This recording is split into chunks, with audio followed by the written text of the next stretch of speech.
दो घनों के आयतन का अनुपात 1:27 है।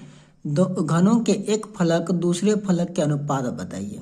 तो देखिए आयतन क्या होता है, घन के आयतन बराबर होता है भुजा क्यू, भुजा क्यू।